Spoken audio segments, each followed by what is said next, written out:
Bien, seguimos nosotros en esta transmisión especial de Parlaméricas 2018 a través de Congreso Televisión. En esta oportunidad nos acompaña el diputado de la Asamblea Nacional de Venezuela, Armando Armas. Él es diputado de la oposición. Él está desde hace días en nuestra capital a propósito de la Cumbre de las Américas y, por cierto, ha sostenido una reunión con el secretario general de la OEA y le ha entregado una propuesta de un corredor humanitario en las fronteras. Bienvenido, lo escuchamos. Muchas gracias al Congreso del Perú, muchas gracias al pueblo peruano, que siempre ha sido un garante de ser un muro de contención en contra de las pretensiones totalitarias y delincuenciales de eso que fue conocido como el chavismo y hoy en día es conocido como el madurismo, que no es más que el crimen organizado desde el poder para empobrecer y para someter a los pueblos. Bien, dicho sea esto, estuvimos efectivamente con el secretario general de la Organización de Estados Americanos, Luis Almagro. Le entregamos una propuesta de corredor humanitario, que es una propuesta elaborada en el seno de la Comisión de Política Interior de la Asamblea Nacional, bajo el liderazgo de la diputada Gaby Arellano. Es una propuesta que se ha impulsado desde la bancada de Voluntad Popular, como otras propuestas. ¿En qué consiste? Consiste básicamente en tácticas de muy corto plazo, entendiendo el éxodo masivo. Estamos hablando que entre jueves y sábado, en la frontera colombo-venezolana, están cruzando y se están quedando alrededor de 30.000 venezolanos todos los días. Más o menos son 500.000 los que ya están en Colombia, 180.000 aquí en el Perú. Si se habla de colombo-venezolanos, porque muchos están doble cedulados en Colombia, puede llegar a superar la cifra del 1.000.000 en Colombia, pero en Europa hay cientos de miles, en Chile acá hay cientos de miles también acá cerca al lado, y aquí en Perú, y ya creo que están por encima de los 100.000. Es trágico el éxodo que estamos viviendo en Venezuela, porque son venezolanos que por el sufrimiento, por el hambre, por la falta de medicinas, por la desesperación, por la falta de oportunidades, están huyendo del suelo que los vio nacer y de un Estado que debería garantizarles sus derechos fundamentales y no los hace. ¿Y este corredor sería de tránsito a través de Colombia? Porque materialmente imposible también sería que todos los venezolanos que ya no soportan la crisis humanitaria del país permanezcan en este país. Esto es una propuesta para países receptores, es decir... incluido el Perú. Incluido el Perú, sobre todo el tema de la frontera colombiana, el tema de la frontera colombiana y brasilera, pero incluido el Perú, porque nosotros tenemos lo que llaman en el argot de migración los balseros del aire, o sea, por el tema de las balsas que se iban de Cuba, de La Habana a Miami, llaman los balseros del aire. Pero hoy en día también están llegando aquí vía autobús. O sea, hay personas que se aventuran pasar la frontera en una semana de viaje, llegan a Perú, otros hasta Argentina. Pero su propuesta, ¿en qué consiste? ¿Atender a las personas que salen del país? En conjunto con organismos multilaterales, o sea, tener los recursos humanos, financieros y técnicos para poder atender, sobre todo desde el punto de vista alimentario y de salud, inmediatamente instalando campamentos, como ya lo está haciendo. Incluso está siendo parte financiado por el gobierno de Canadá, auspiciado también por Naciones Unidas, en la frontera de Brasil. Sobre todo por la experiencia en países del África, por ejemplo, donde ha habido y en Siria, grandes movilizaciones. Y hoy en día Venezuela está lastimosamente teniendo una crisis de refugiados igual o peor que la de Siria, que es un país formalmente en guerra. O sea, tenemos que entender la dimensión en la que estamos, en el problema en Venezuela. La dimensión en la que estamos está impactando toda la región. Y no es un problema solamente de flujos migratorios, es un problema de seguridad, es un problema de estabilidad y de armonía de los estados. ¿Han aumentado las enfermedades en Venezuela, los pacientes? ¿Cuál es la atención que se le da en los hospitales? ¿Se dan abasto? Yo en mi primera intervención en la Asamblea Nacional hablé de un concepto que para muchos les pareció rimbombante, exagerado quizás. Yo hablaba del genocidio silencioso. En Venezuela hoy en día hay un genocidio silencioso. No es solamente las personas que han asesinado por protestar en contra del régimen, que el año pasado fueron 158, y en el 2014 fueron más de 42 personas. Pudieron ser 159 como usted al momento de entrar al Congreso. Como ustedes saben, yo fui víctima, el día de la celebración de nuestra independencia, yo fui víctima de un intento de asesinato. Gracias a Dios hoy vivo y puedo estar aquí con ustedes, pero bueno, sí, efectivamente, pudimos ser 159, un diputado en la cuenta. Habiendo dicho esto, es importante saber que, por ejemplo, en el estado de Anzoátegui, donde yo soy, en lo que va de año, van más de 60 neonatos, bebés, que han fallecido en el hospital por desnutrición o falta de atención primaria, en el hospital público, 60 neonatos. Más de 140 niños que han fallecido por cáncer, por falta de atención de quimioterapias. Es decir, hay niños que se están muriendo hoy en día por desnutrición, hoy en día por falta de antibióticos. ¿Pero qué pasa? ¿El gobierno de Nicolás Maduro no quiere recibir ayuda humanitaria?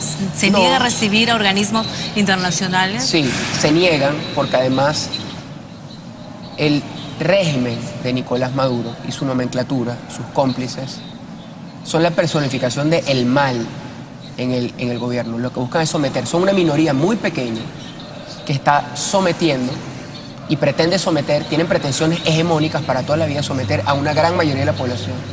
Y el que no le guste, el que no se adapte, el que no decide entrar en el sistema delincuencial, de una economía totalmente sórdida, donde hoy en día proliferan los actos ilícitos, el tráfico de oro, el tráfico de petróleo, incluso el negocio ilícito de las drogas. O sea, quien no decida insertarse en estar en connivencia o en un negocio ilícito con algún funcionario de gobierno, quien no decida pertenecer a ese sistema, la solución que yo le diga es, se va. Los que sí lo hacen viven bien, los que no lo hacen ganan $4 de sueldo al mes. Sobreviven. Y en el caso de la Asamblea Nacional, gracias a Dios, tenemos familia y amigos. Hay un esquema que nunca habíamos experimentado en Venezuela, que es el esquema de las remesas. Hoy en día hay familias que envían a su juventud, a sus jóvenes, los sacan de las universidades y los envían para acá, para Estados Unidos, para Europa, a trabajar en oficios que no tienen nada que ver con su profesión, muchas veces profesionales. Aquí se ha visto, para poder mandar un poco de remesas. Y esas remesas van al mercado negro de dólares. Y con esa remesa van al mercado negro porque nosotros tenemos una restricción cambiaria de hace muchos años. ¿Cuánto es lo que se gana al mes en Venezuela? Bueno, un promedio. O sea, es lastimoso. O sea, según el esquema de Naciones Unidas, el que gana menos de $1, o está en la red de $1, se considera pobre. Hoy en día en Venezuela el salario mínimo... $1 al día, $1 al mes. Un dólar al día. Pero yo les puedo decir que en el salario mínimo hoy en día, con el tema de la hiperinflación y con el tema de cómo están los controles cambiarios, hoy en día estaríamos hablando $5, $6 al mes. Y se ha visto incluso personas escarbando la basura. Se llegó a decir que estas imágenes eran manipuladas, editadas. No, cada vez más y a lo largo y ancho de todo el país. O sea, es una realidad. No es solamente... O sea, lo que yo voy, es una realidad porque aquí se vieron esas imágenes, el gobierno de Maduro dijo no, que eso es mentira, que son imágenes montadas. Es una realidad, muchas familias se ven obligadas a buscar alimentos en la basura. Sí, familias que antes eran clase media, hoy en día lo ves, incluso les queda buena vestimenta, pero les obliga. Mira, estos días yo estaba hablando con una persona y me dijo, yo lo presencié y me puse a llorar. Vi a un muchacho que estaba viendo un lote de basura, se presignó, se santiguó, respiró profundo y es como que la primera vez que el muchacho le tocaba hacer eso. Y nosotros hemos visto a la afuera de mi casa, no, como le digo, no solamente en el tema de las ciudades, es en el tema a lo largo y ancho del país. Es un esquema de sometimiento, es un esquema de control social a través de mecanismos que tiene el gobierno para que les dé ayudas directas que nunca les va a alcanzar, o regulación directa a través de lo que llaman las cajas CLAP, que son unas cajas que vende el gobierno a precio preferencial, a un precio muy bajo, pero no le llega a todo el mundo. Le llega solamente a sus redes clientelares, de sus partidos, de sus afectos políticos, quiero decir. Hubo una foto hace muchos años que dio la vuelta al mundo, aquella en el que un desfalleciente niño africano estaba prácticamente a punto de ser devorado por un buitre que lo acechaba. Esta es una situación que se vive ya en Venezuela, es una situación de el África subsahariana de los 70s, 80s y 90s. Lastimosamente, en muchas partes de Venezuela es así, lamentablemente. Yo les puedo hablar, como les digo, yo soy un diputado en mi provincia, en el estado Anzoátegui, y hemos visto cada vez cómo el hambre escala, cómo la crisis de alimentos y la crisis de salud escala, crisis de medicamentos escala. La situación en los hospitales es terrible. O sea, hoy en día hay gente que se están muriendo por falta de antibióticos, niños. Hay niños, mire, hay un estudio de diferentes ONG del Observatorio Venezolano de la Salud, que es un observatorio que agrupa a diferentes organizaciones de salud en Venezuela, ha hecho un informe que dice que ha concluido, mejor dicho, que están en riesgo la vida de 300.000 niños. Por eso es que estamos hablando del peligro de un genocidio silencioso. Además de ser el país más violento, uno de los países más violentos del mundo, el país más violento del hemisferio, donde más de 20.000 personas... Y el país más corrupto. Más de 20.000 personas son víctimas del AMPA, de la violencia, de justiciamiento. Terrible. Más de 20.000, estamos hablando de cifras como de guerra. Ese es el tema del punto de vista de violencia. Pero desde el punto de vista de salud, una crisis de medicina, desde el punto de vista alimentario, o sea, no hay ninguna de las funciones básicas del Estado que sean cumplidas hoy en día para garantizar los derechos fundamentales de la ciudadanía venezolana. El presidente de Venezuela, bueno, aunque ya se le había retirado la invitación, ha desistido. Él dice que ya no va a venir a la Cumbre de las Américas, a pesar de que haya algunas especulaciones por ahí. ¿Qué información tienen ustedes? Bueno, la verdad es que tengo entendido que acá tanto el gobierno anterior como el gobierno recién instalado han sido muy firmes. Debo agradecer al gobierno en general, a la institucionalidad del Perú, porque no es solamente la institución del Ejecutivo, también ha sido la institución del Congreso, pero también ha sido la institución de la prensa libre y la sociedad civil en general, en rechazo, en repudio a estas prácticas.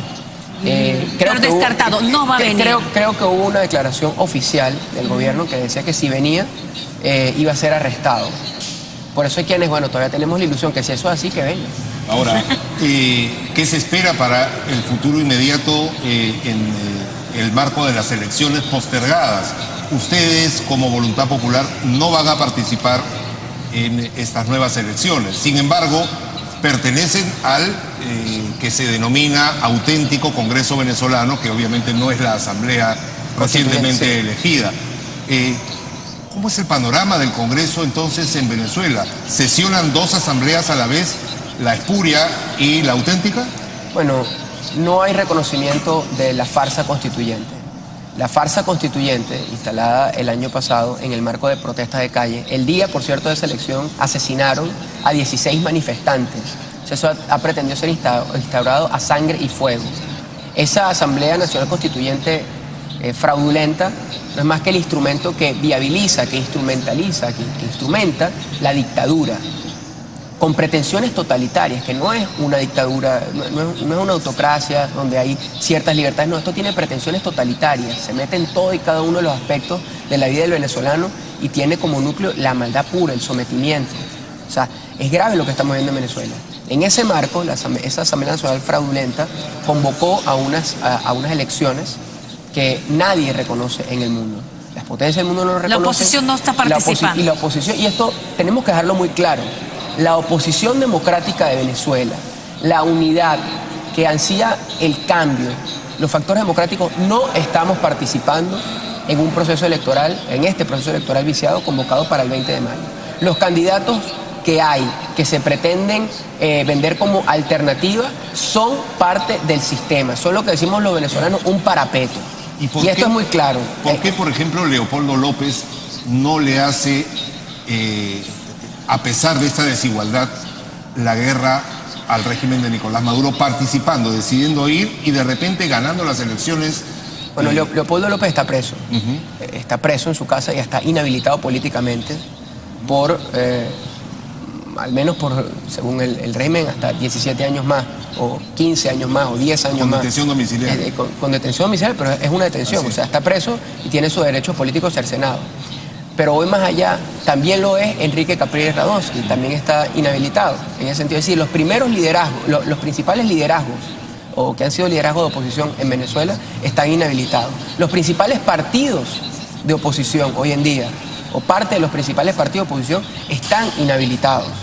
O sea, están ilegalizados, mejor dicho. A la dirigencia se le persigue, tiene que irse al exilio, se les encarcela. El diputado Gilbert Caro, diputado de esta actual Asamblea Nacional, está encarcelado. El diputado Renzo Prieto, que fue electo estando tras las rejas, y esa elección ha debido ser un salvoconducto inmediato para que saliera de prisión, está hoy en día preso en Venezuela. El señor Antonio Ledesma está en el exilio. Se pudo fugar de Venezuela, estuvimos compartiendo con él. Pero la oposición, como bien he dicho, está firme y está clara y no está participando en este proceso fraudulento, en esta farsa que se está convocando para el 20 de mayo. Bueno, para finalizar, aquí han llegado muchos venezolanos, como dice Álvaro, se habla de 180.000, a pesar de que no estamos en la mejor de las economías en nuestro país, incluso hay desempleo. Se han ido acomodando como comerciantes, como ambulantes, porque ellos señalan pues que lo poco que ganan acá les sirve a sus familias que siguen viviendo en Venezuela. Sin embargo, muchos nos preguntamos por qué todavía Nicolás Maduro tiene un gran apoyo popular. Nicolás Maduro no tiene un gran apoyo popular. ¿No? Por las imágenes que se ve, las manifestaciones. No tiene un gran apoyo popular. No hay. No, Nicolás Maduro tendrá hoy en día el apoyo de la gente que trabaja con él, de la gente que se puede beneficiar de los contratos del Estado. ¿No se compara con el apoyo que tuvo Chávez en su momento? No, tampoco, pero es que primero es el mismo proyecto. Hay quienes hoy en día reflejan serias dudas sobre incluso procesos anteriores y que nosotros, que fuimos electos en el 6 de diciembre del 2015, incluso hay quienes dicen que fuimos electos más de 112 diputados, pero solamente se pudo, o sea, no hubo cómo hacerle trampa y se pudo reducir eso al mínimo. Y tan es así que atacaron a la mayoría calificada desde ese momento, nombrando un Tribunal Supremo bajo mecanismos que no están dispuestos en la Constitución para poder entrabar todo el proceso de cambio e incluso desincorporando a los diputados de todo un estado. Hoy en día el estado Amazonas no tiene representación según lo que quisieran o según la narrativa, porque es un tema de discurso y de narrativa, según la narrativa del oficialismo. El estado Amazonas hoy en día no tiene representación en el Parlamento Nacional, porque ellos decidieron con un Tribunal Supremo que ellos controlan eliminarlo. Por eso es que esta Asamblea Nacional Constituyente, que se pretende vender en Venezuela como un poder omnímodo, plenipotenciario, originario, lo que es una farsa. Esta Asamblea Nacional Constituyente ha tomado decisiones, pero no son decisiones que enmascaran a una dictadura que pretende erigirse como poder único, y ellos son los que han convocado unas elecciones en las cuales no estamos participando en los factores de oposición. A nosotros lo que nos queda es organizarnos, seguir pidiendo y articulando apoyo internacional, seguir resistiendo adentro, seguir haciendo lo que tenemos que hacer desde el Parlamento legítimo, propuestas como la de corredores humanitarios, como la ley de reparación de víctimas de la violencia política, como la ley de recuperación de activos robados que la lidera el diputado Juan Guaidó, y el diputado Freddy Superlano de la Comisión de Contraloría. Es decir, nosotros vamos a seguir resistiendo adentro, institucionalmente, en la calle, manifestaciones de calle, más de 1.300 manifestaciones en lo que va de año. Bien, 1.300 manifestaciones sociales e internacionales. Muy bien, muchísimas gracias. Gracias a usted por su tiempo aquí en Congreso de Televisión. Le agradecemos, éxitos en sus gestiones por el bien del pueblo de Venezuela. Gracias. Nosotros vamos entonces rápidamente a hacer una pausa y continuamos con más aquí desde Congreso Televisión.